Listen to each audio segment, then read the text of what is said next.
In the second part of the video on multiple reduction of multiple subsystem, we're going to look into a block, what we call block rearrangement, right?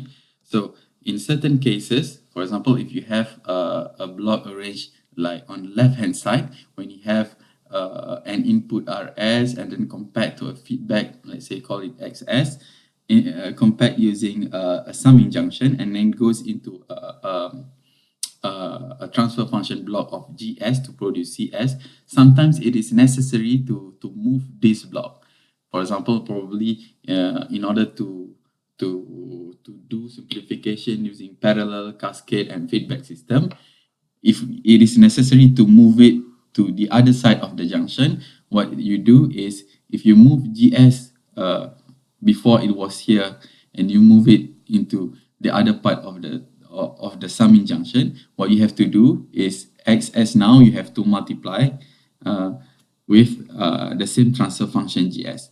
And the proof, why is that? If we look here in this transfer function, CS is basically it's the input signal RS and then compared plus or minus. So it depends on the system, but usually it's only one system, it's only one sign. So here it puts all the possibilities.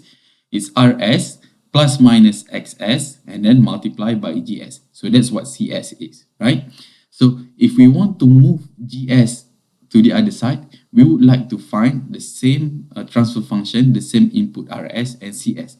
So in order to make sure that you have the same RS and CS, so it is a bit on the lower side, but I'm going to write it down.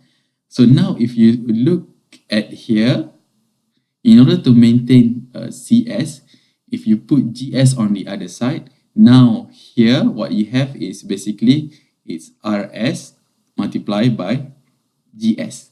And then if you do the summing junction, it's plus minus. If you don't put this GS, what happens is it's plus minus XS. Whereas in our transfer function in previously, we see that it's RS plus minus XS. We have RS plus minus XS. But the problem now is we have GS. We have RS multiplied by GS. Here, if we develop RS multiplied by GS, but the problem is we also have to multiply XS by GS. So to make it equal, you have to multiply by GS as well. How do you multiply by GS? You multiply by GS by adding this block here, GS. So if you have transfer function on the right hand side of summing junction and you want to move it to the other side of the summing junction, you have to make sure that your feedback signal is multiplied by that transfer function as well. So that's one kind of rearrangement. Next rearrangement.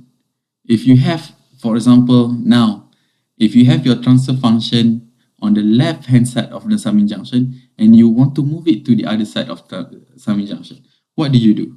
First, you have to look at what the transfer function equals to. Here we know that CS, what CS equals to? CS equals to the signal that we have here. Signal we have here is RS multiplied by GS, right? And then it is compared with plus minus, compared with XS. So that's what CS is. If we want to move GS to the other side, now we move GS to the other side. So we have to look back what is CS is. CS is, if I write CS, it's a bit on the lower side. So I have to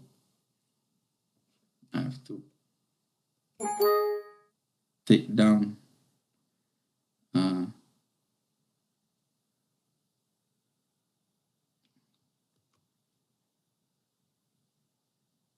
put it down a bit and we go back to the presentation.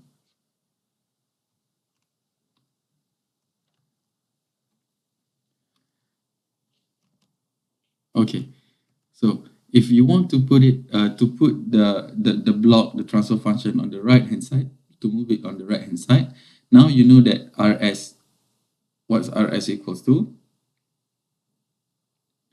RS is basically equals to what CS equals to? CS equals to the signal of the error here plus signal of the error here multiplied by GS.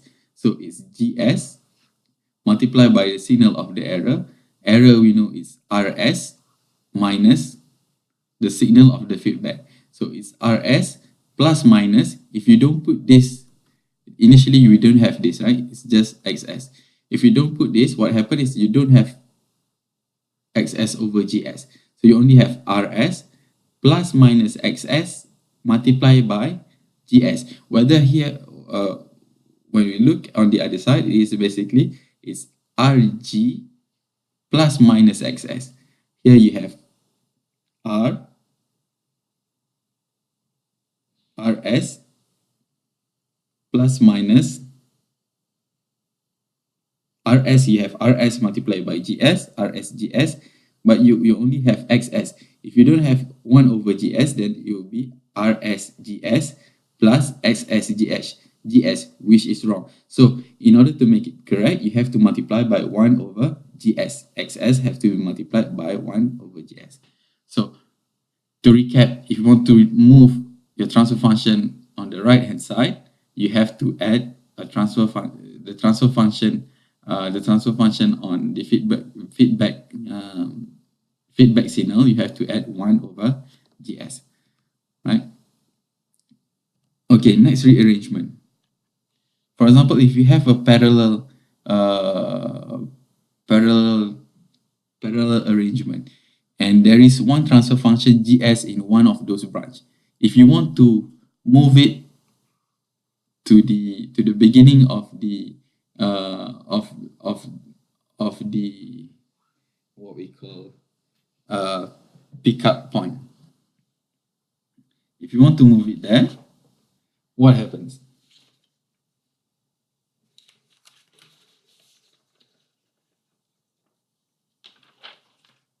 If you want to move it there, what happens is you're going to put RS, of course, you're going to put GS here. And this signal over here is still RS over GS. But now the problem is, so if you put here GS, the signal here is still RS GS. But the problem is the signal here now become also RS GS. Whether in fact at the beginning, it is only RS. You don't want it to become RS GS. So to make it RS, you have to multiply this by 1 over GS. And that's why we add this transfer function of 1 over GS in those branches where you don't have that transfer function.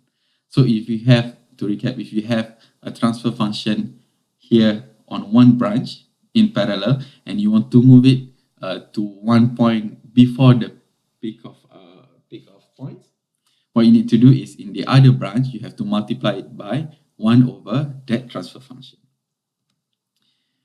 Another rearrangement is the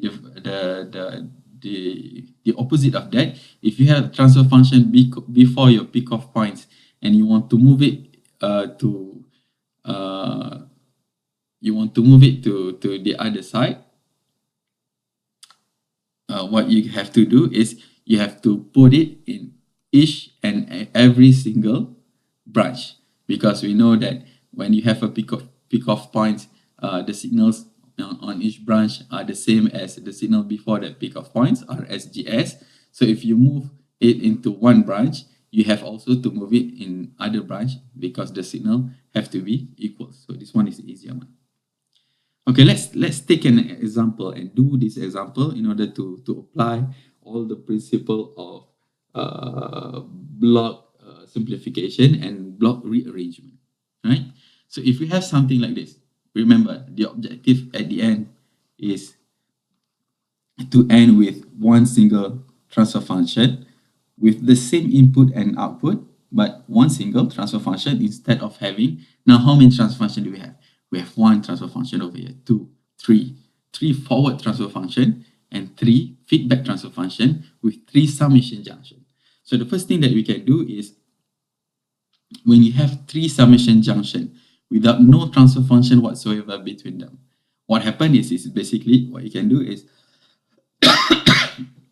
you can do the summation operation together at the same time, because doing summation and then after that another summation and after that another summation is the same thing as doing the summation all at the same time. So right, you can do it only in one summation junction. I'm sorry. So now once we do this, so what I advise for you to do when you do simplification of transfer function, every time you do a simplification, you redraw the block diagram into the simplified form so that we can see what have you done. What kind of simplification have you done? So now here we want to simplify more. What can we simplify? We can see that H1, H2, and H3 departs from the same peak of point CS and they are joined back at the same summing junction. So this is what we call a parallel configuration. If it is a parallel configuration, remember before, it can be simplified into one single transfer function, which is the sum of H1, H2, and H3. So if you do the simplification, now this is in parallel. So it is now becomes one single transfer function of summation. And of course, you have to pay attention to the sign of that summation. So H1, for example, it is minus H1. For H2, it is plus H2. For H3, it is minus H3, right? So if I put signs minus over here, so you have to choose one sign. If I put signs minus here, that means it is minus H1. It was minus H1, so it's positive over here. Plus H2, so I have to put minus H2. Plus H3, minus H3, so I have to put plus H3 over here. So now we have simplified the parallel junction into one single transfer function. Okay, next, what do? We can see what kind of configuration next. We can see there is feedback configuration, right? And feedback configuration, we know it can be simplified into the forward transfer function divided by 1 plus minus, depending on the summation junction, product of a forward transfer function and feedback transfer function. Now the forward transfer function is G3, G2, and the feedback transfer function HS is H1 minus H2 plus H3. So now the whole transfer function becomes okay, so basically what it does is it does directly with G1, right? So what happened is it has G3, G2, that's G, over 1 plus, so it's over 1 plus GSHS. So GS is G3, G2, and HS is H1 minus H2 plus H3. So this is the simplification of feedback transfer function. And now basically you have simplified the feedback transfer function, but you still have here G1S. But now you have the easiest part. You have G1S in cascade. So the configuration, we call it in cascade or in series. In cascade with the feedback transfer function. Now the simplified transfer function is just the multiplication of G1 with the whole feedback transfer function. So that's why we have here G1. So this is the huge transfer function that represents the initial very complex transfer function. If you go back here, the initial transfer function, this is what it looks like. Now, by simplifying using parallel, using feedback, you have arrived at the final transfer function, one single transfer function, right? So that's how you do it. You have to be able to identify what is in parallel, what is in cascade, what is in feedback, and then reduce them using the demonstration that we've done before. So there is another example. So this is a more complex example.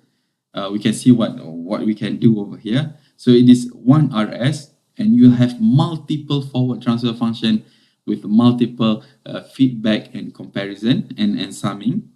and the signals goes from one transfer function into another summing junction, and one feedback, it goes back into another summing junction. So it's a pretty complex system. And to be realistic, usually in normal system, they are systems that looks like this, that are very complex. And in order to study them, what we need to do is we have no choice rather than to simplify them into one single transfer function. Let's see in this example what can we do. So the first thing that they do is, if you can see, what they do is, in the first place, we can see that this is basically a feedback transfer function.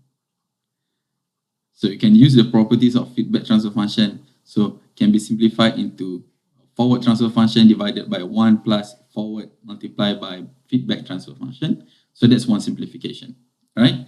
And then the next simplification that they did as well was moving this peak of points, V3, to the other side, right? To come over here. This peak of points have been moved to the other side. Why do they do so? Why do they do so? They do so in order to, basically, the objective is to have another feedback right here, G2 and H2. Once we have this, you can do a simplification using feedback between G2 and H2. But in order to move, because if you don't do that, then G2 and H2 are not in feedback form, because there is signal that taken from here, from V3. If you do directly the feedback form, what happens is you will lose V3 signals, and we don't want to lose V3 signals. If we don't want to lose V3 signals, what we do is we move it to the other side.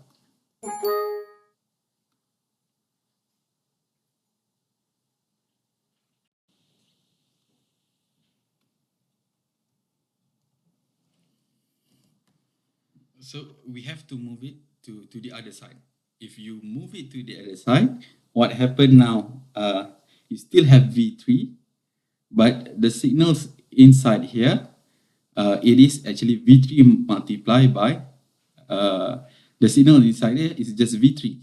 But if you move it to the other side, it is now V4, and V4 is basically V3 multiplied by G2. Whereas before we don't want it to be multiplied by G2.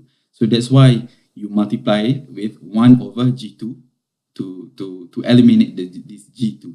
So that's the movement of signal from one side of transfer function to the other side of the transfer function. So there's two movements that have been done. One, simplification of feedback, and another one, the movement of signal from left side of G2 into the right side of G2. Next, naturally, so that's feedback. That is moved backward of peak of points. And then next, naturally, what they do is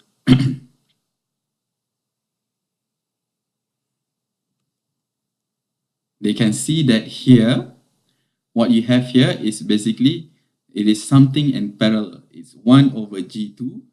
It is the signal that is over here, it's in parallel with the signal over here, right? So in parallel, what you do is the sum of both signals.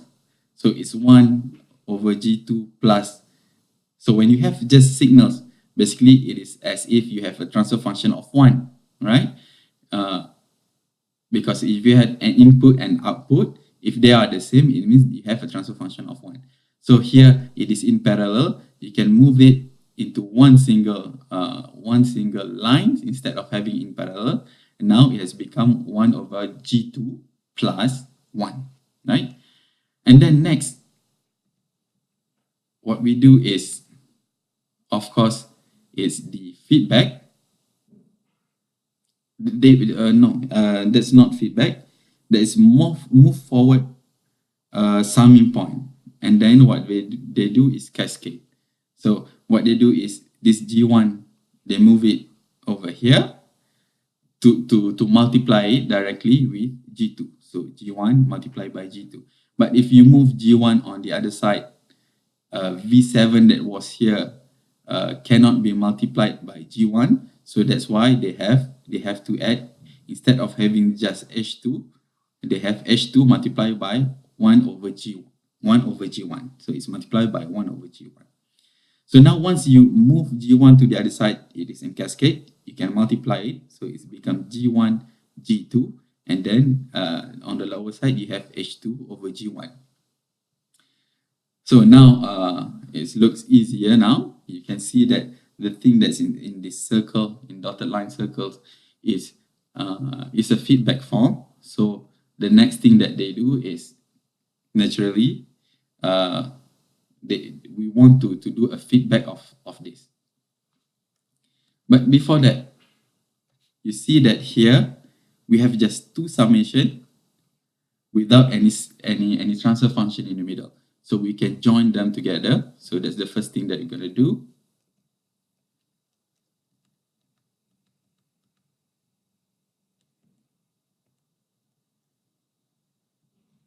So that's the first thing that we're going to do.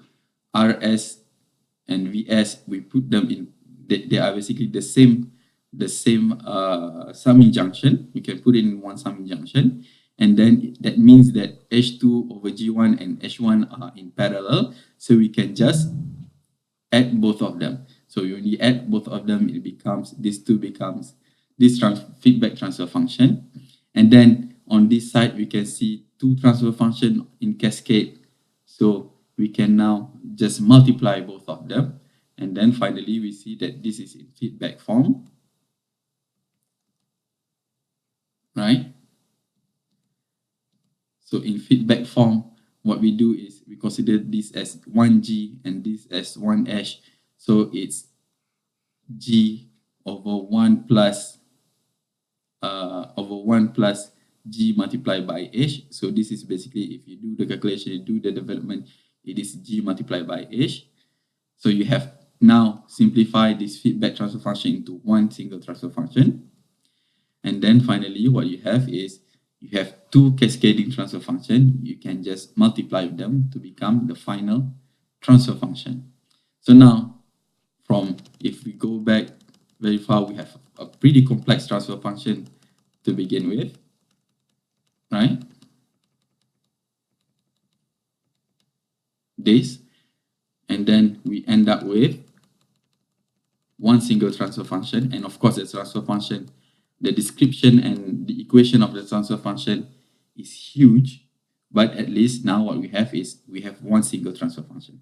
And when you have one single transfer function, what you can do now is you can analyze, put an input, for example, a step, and then we'll try to see how does it perform, what is the performance of the system in the output using all the tools that we have learned before, right? So that's all. So in this slide, you have multiple other examples that you can try out and multiple other exercises that you can also try out, right? So please exercises, because this is going to be included in the test as well. And I wish good luck for you. Good luck to all of you for the coming midterm test. Thank you and see you in the next chapters.